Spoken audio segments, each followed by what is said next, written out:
Alright guys, it's Friday, and with Friday I'm also going to be announcing that we're going to be moving the Q&As to Monday. I know that this is very disorganized, but during the week I realized that Q&As every Friday make it a little bit hard to get work done. It's hard to explain why, but I also think that a lot of things happen on Fridays, and not a lot of things happen on Mondays. There's a reason people liked the Q&As on Mondays. It was something to look forward to after just a boring day of nothing, and knowing that nothing was going to be happening in the afternoon. So, not this coming Monday, but the next Monday, we will start the Q&As every Monday. And to kick off the Q&A, we're going to be answering a question from, again, Spritz, who says, Q&A, hey Taras, as opposed to Spartan Ops or something similar, how would you feel about bonus missions? Specifically ones that aren't supposed to have any story ramifications, but are instead there to play with gimmicks of the sandbox. For example, there might be a mission designed for purely stealth, or to highlight the intricacies of vehicle combat. It could also go in other directions, like a faction experiment thing. Kind of like the 2005 Battlefront 2 campaign missions, where you might have Empire versus CIS, Empire versus clones, etc., etc. What's your take? How would you go about doing this in a perfect world? So, controversially, I don't actually mind when games don't ship with traditional single-player campaigns and actually come with these, like, maybe 20 vertical slice gameplay scenarios. For a good example, actually, is with EA's Star Wars Battlefront games, I actually preferred the mission things that they had in their first Battlefront to the actual campaign in Battlefront 2. Because certain developers I don't trust to make fun campaigns, and in some cases it's just due to kind of a lack of ambition. Sometimes it's just the AI aren't fun to fight against, and they don't make for fun or compelling gameplay scenarios. But if you take very limited AI and set them up in very specific ways, you can get something fun out of it. EA's Battlefront 1, I had more fun playing those little mission things on hard difficulty and knocking them out one by one than I did the entire Battlefront 2 campaign, which I thought was a shocking waste of time and one of the most low-effort campaigns I've seen come out of a shooter in quite some time. Rainbow Six Siege, a lot of people weren't happy to hear that Patriots campaign was canceled. Rainbow Six Patriots being the Rainbow Six game that was canceled for Siege. And after watching Patriots gameplay of their campaign at E3, I was actually quite happy that we didn't get it, because the campaign looked unbelievably uninteresting. It was just boring looking. It was like your typical cinematic QTEs all over the place. I'd prefer sharp, focused little 2-minute gameplay vignettes that you can knock out that quickly. I'd prefer that over just failing at this large-scale epic campaign that is just a boring slog of you centering the screen over and over again till there's no more guys to kill. Now, Spartan Ops, in theory, I should have liked it. I liked the story for it. I liked some of the missions here and there, but overall, I think it was kind of a failed experiment, and I'm not surprised that it didn't return. I think the issue with Spartan Ops was it was way too ambitious. It should have actually scaled things back and been kind of like a low-budget little vignette of gameplay scenarios. A game that I think excelled at this was Modern Warfare 2 and Modern Warfare 3. The special ops missions in those games knew exactly what to do, and they did them perfectly. It was in and out. If you were bored and you had maybe 5 minutes to spare, load up one of those missions on hard difficulty and see if you can knock it out. It was a lot of fun, and it was really satisfying to go down the list of missions and knock them out one by one. I wouldn't actually mind if Halo Infinite came with some kind of low-budget series of co-op or single-player gameplay vignettes, where the scenario is just get to the other side of this map without being spotted, get in the Warthog, and then kill this elite general, or something like that, you know? I don't know, it could be fun, it could be a fun time waster, and if you keep the budget low, and keep the ambition low, understand that this isn't supposed to be this high production value thing, I think that we could even see more added post-launch. It all depends on if the experiment is successful or not. But those are just my opinions on it. So our next question comes from C4 Excelsior, who says, Q&A. Hey Taras, I'd like to ask you about Halo armor. Every new Halo game brings with it new armors, and later games bring new takes on previous armors, so we have a variety of style, shapes, Spartan generations, and even armor generations. All these permutations have their own admirers, but the armors change every game, and some redesigns just aren't great in my opinion. So he goes down the list of his personal opinions on the different armors and stuff, and basically asks if some kind of legacy armor set could work. Basically, you'd have your Halo Infinite armors, then you'd have legacy armors that are not redesigns, perfect one-to-one recreations of the original armors. So this is actually a super cool idea. There are a lot of variables that we do need to talk about though. So for Bungie's Halo games, they were not one-to-one human models. Halo 3 has these weird broad shoulders and these really thick, meaty gorilla arms. It doesn't look like a human, and you know, Halo 2 has these really long legs and these huge feet, and then Combat Evolved, you know, well, Combat Evolved looks like Combat Evolved. Basically, it wasn't until around Halo Reach when the Spartans started to be proportioned like human beings under their armor. And with 343's games, Halo 4 and 5, they scan in an actual human model to use. So their games are perfectly proportioned like a human being.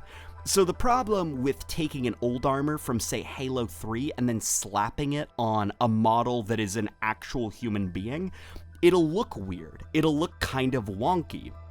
A lot of cosplayers can actually tell you about why it's hard to cosplay the old Bungie games, because the person under those Spartan armors, they've got weird cartoonish proportions. So really, I guess that's where the conversation can take off when it comes to legacy armors. Would you keep the cartoonish proportions of, say, Halo 3's Spartans with their gorilla arms and risk it looking kind of goofy and cartoony next to the more realistically proportioned Spartans in Halo 4 and 5 or Infinite? You could try perfectly recreating those old armors and putting it on a perfectly proportioned person, but then you kind of risk the Halo 2 Anniversary effect to an extent, where in the blur cutscenes for Halo 2 Anniversary, Chief looks kinda goofy. It almost looks like a dude in a cardboard costume at points, because the armor wasn't supposed to be worn by someone perfectly proportioned like a human being. It was supposed to be designed for Halo 2's specific Master Chief. So this is where I sit on the issue. I don't really mind seeing old gorilla arms back from Halo 3. I think that more so the issue comes from just like the rigging and the animations, because I understand if you have something that isn't exactly shaped like another thing, you kind of have to create a new animation rig for it. Killer Instinct is a game that has both Halo 5 style elites and Halo 2 Anniversary elites, but what it did was it actually modified the designs of both of those creatures so that they could fit on one animation rig. So when you look at the models in Killer Instinct for the Arbiter, those aren't exactly like how he looks in Halo 5 and Halo 2 Anniversary. The models are altered. So I guess maybe I could hand off a question to you guys in the comments. How would you go about solving this problem of some of the older armors couldn't exactly fit on a normal person? What would you do to solve this problem? Let me know in the comments below. And so our next question comes from Musis1, who says, Q&A, Привет, Taras. What are the games you love and play a lot besides Halo? What future games are you excited about? So here are some of the games that I am currently playing and enjoying quite a lot. I'm currently playing a lot of Battlefield 5, also Destiny 2, I'm logging in every day to do my Vanguard bounties. But games that I'm looking forward to in the future for a variety of different reasons are Metro Exodus, although that came out today, I think. Oh boy, now comes the problem of figuring out if I'm going to get it on the Epic Games Store or if I'm just gonna settle for the console version. Oh boy. Other games I'm looking forward to, more for curiosity's sake than actually being won over by the game, is Anthem. Other games I'm looking forward to actually are The Division 2. I ended up enjoying the first game after it was all patched up. It wasn't perfect at the end, but it was closer to what I would have enjoyed out of a game like The Division. And then, of course, finally Halo Infinite, but we don't really know anything about that. Oh, Dying Light 2! That's another one! I'm actually really excited about Dying Light 2! Oh god, I'm thinking now, there's even more games that are coming out. Outer Worlds, oh boy, I'm gonna be spending a lot of money this year. Oh my gosh, maybe we should just move on to our next question. And so the next question actually comes from Marble Halo, who says, Q&A, what advice would you give for a content creator that is just now getting started, whose channel focus is, of course, on the Halo series? Halo 5 came out quite a while ago, and Infinite most likely won't be launching this year. Halo is in a bit of a lull, but that doesn't really make me not want to make content. I'm trying to put a fresh spin where my channel focuses on people trying to come into the series for the first time, and I can help them catch up being a long-term fan. I guess, above all else, what are some pro tips you would have about being a long-term Halo content creator right now? So, here immediately are some of the lessons that I've learned.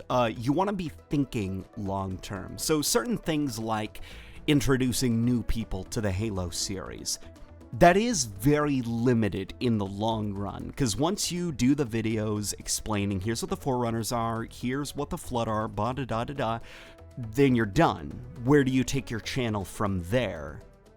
People are going to go back and watch your old videos because, you know, those are there and they're explaining things. So what are you going to do once you've explained everything, basically? You want to be thinking long-term, and also consider that there are other channels that are doing the same thing and are, of course, much bigger. I think of like Hidden Xperia with the thousands of Flood videos he makes. You could go on YouTube and say, who is Sergeant Johnson? And you'd get a video explaining exactly who he is. You want to find a niche within the community where you fit. You want to find something very specific, and unfortunately tutorials or introductions to the Halo universe, that's very crowded as a genre of Halo content. So basically that's kind of what I would do. Start to think about something that you could use to sustain yourself long term and make you stand out from other people. Hope that answered your question. So we're going to move on to Luke Anderson, who says, Q&A. Do you think that the Halo universe will ever get a great ground-to-space RTS game? Halo Wars and Halo Wars 2 were great games, but we only ever see ground combat. Could we ever see a space-based RTS? And what do you think it would look like?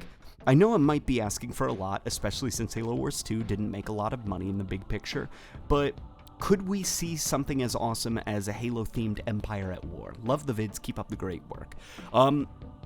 So Halo Wars 2 not making a lot of money, I'd actually need to see the exact numbers, you know, which obviously we won't ever get, but it is kind of the world's worst kept secret that Halo Wars 2 kinda undersold compared to what they probably wanted it to sell like. But with Halo games, we need to also kind of think about their place in the market. So a space-based RTS, those are very specific games. They wouldn't be selling like gangbusters. You wouldn't be selling millions and millions of copies. You'd probably actually be kind of on an uphill battle to get to 1 million copies sold of the game.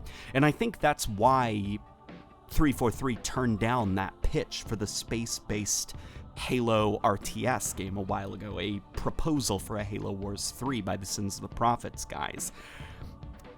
The games need to be super marketable, and they also need to kind of have a broad appeal to them. That's kind of why I don't think we'll ever see a Covenant-focused Halo game. When people buy Halo, they buy it so they can be a big green dude who has numbers on his gun and saves Marines from big space bugs called the Covenant. That's kind of what general audiences think when they think of the name Halo. So, in theory, it could actually be super cool. I'm actually a huge fan of empire building games. I really like Civilization. I really like Caesar 3. I also kind of dabble in the RTS games with small empire building game aspects, such as Age of Empires 2, but you know, if you guys have any good empire building games, let me know in the comments section some suggestions. I'm looking for new games to play. Next question comes from The Fusion Coil, who says, Q&A. Do you think Halo Infinite will be as competitive as Halo 5 or as casual as Halo 4? Or do you think it'll be just as fun for casuals as it is for competitives? So, here's what I think is probably going to happen with Halo Infinite. Halo 5 is incredibly competitive. Now, this is gameplay discussions aside. It's a very competitive, very sweaty game. And some of the criticism is that it is a bit too competitive. Things get way too sweaty. So I definitely expect that Halo Infinite will be toned down considerably from Halo 5.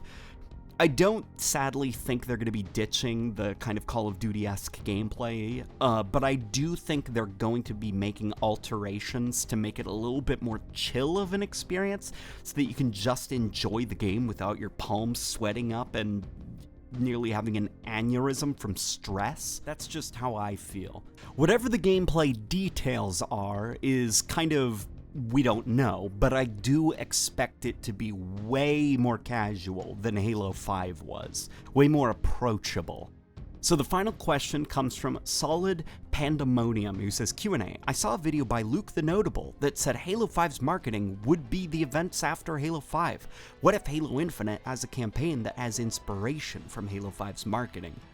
Well, so I have actually seen this question asked a lot over the months. You're not the first person to ask me this, and I always give the same answer on Twitter of no, Halo Infinite will not have a campaign inspired by that E3 trailer from 2013 that was just a proof of concept of here's kinda what the next game will be like. Chiefs lost, there's big space owls, and he's sad because Cortana's gone. And as for Hunt the Truth has solid dates within the Halo universe. As in, there's like dates given, you know, even if Halo or Hunt the Truth is kind of misleading, well, no, a lot misleading about what the game would be like, the events of Hunt the Truth did happen within Halo's universe. The podcast that Ben Giro did, that reporter in universe, that happened, and there are dates given. So no, Halo Infinite's campaign will not be Hunt the Truth. Hunt the Truth already happened within the universe. And as for those, the fall type trailers, you know, where Locke is like yelling at Chief or whatever, and Chief's like taking a little bath in the rubble under his statue, No, that's not going to be in Infinite. Infinite is something different. This is, I think Frank O'Connor said on Reset Era, it's going to be 4 years after the events of Halo 5. It's going to plop us into the middle of a conflict that already has years of history to it. So, no, you know, if I sound frustrated, it's because this is asked so many times, and Luke the Notable, I love him, but that video was very destructive because it led a lot of people to incorrectly assume that Halo Infinite, the campaign is going to be inspired by Hunt the Truth. No, it won't. Why would they do that? Number one, people don't like Hunt the Truth. Number two, Halo Infinite is trying very hard to get away from the bad taste that Halo 5 left in our mouths. Halo Infinite is its own thing. That's like, before I go off on an angry rant, those are my final thoughts on it. No, it's not based off Hunt the Truth. Stop. So that is all we have for today. Guys, I will be seeing you next Monday for the Q&A. But in the meantime, I have a few videos that I'm cooking up, and I'm actually pretty excited to start them. My writer's block is over, and yeah. Let me know your comments in, well, the comment section below, your questions and stuff. Hopefully they'll be answered next time, and oh boy, I gotta get out of here. This ending, this is really awkward, and I'm just rambling.